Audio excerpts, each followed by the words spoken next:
कथाओं और किंवदंतियों के अनुसार कालिदास शारीरिक रूप से बहुत सुंदर थे और विक्रमादित्य के दरबार के नवरत्नों में एक थे।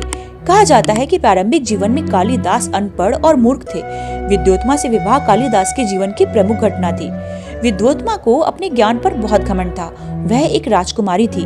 उसने यह प्रतिज्ञा की थी कि जो पुरुष उसे शास्त्रार्थ में पराजित करेगा वह उससे विवाह करेगी।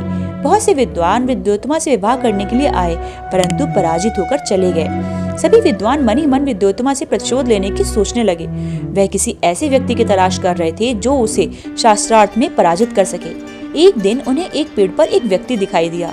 वह जिस शाखा पर बैठा था उसी को काट रहा था। विद्वान समझ गए कि यह व्यक्ति बहुत ही मूर्ख है। उसी समय उन्होंने कालिदास का चुनाव विद्योत्मा को पराजित करने के लिए कर लिया। कालिदास का शास्त्रार्थ विद्योत्मा से कराया गया, जो मौन होकर ही हुआ। शास्त्रार्थ के दौरान विद्योत्मा ने कालिदास को एक उंगली दिखाई, जिसका अर्थ था कि ब्रह्मा एक है, परंतु कालिदास ने समझा कि वह कह रही है कि उनकी एक आंख फोड़ देगी। इस प्रश्न के जवाब में उन्होंने अपनी दो उंगली खड़ी कर दी। कालिदास का अर्थ था कि यदि वह उनकी एक आंख फोड़ेगी तो वह उसकी दोनों आंखें फोड़ देंगे।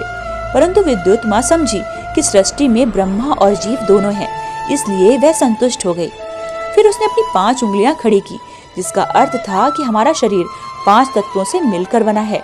कालिदास समझी कि वह उन्हें थप्पड़ मारना चाहती है, तो उन्होंने अपनी 5 उंगलियों को जोड़कर एक मुट्ठी बना दी और संकेत में कहा कि यदि तुम मुझे थप्पड़ मारोगी तो मैं तुम्हें घूसा मारूंगा।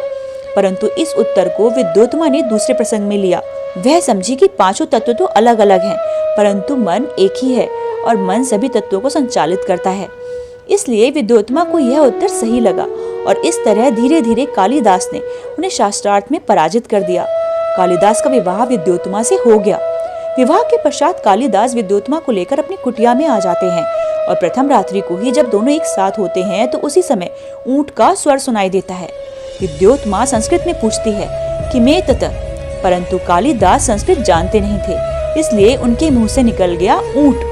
उस समय विद्योत्मा को पता चल गया कि कालिदास अनपढ़ हैं। उसने कालिदास को धिक्कारा और यह कहकर घर से निकाल दिया कि सच्चे विद्वान बने बिना घर वापस मत आना। कालिदास ने सच्चे मन से काली देवी की आराधना की और उनके आशीर्वाद से वे परम ज्ञानी बन गए। ज्ञान प्राप्ति के बाद जब वे घर लौटे तो उन्होंने दरवाजा खटखटा कर कहा, कपाटम उद्घाट्य सुंदरी, अर्थात दरवाजा खोलो सुंदरी। विद्योत्मा ने चकित होकर कहा, अस्ति कश्चित वागीवशेषः, अर्थात कोई विद्वान लगता है।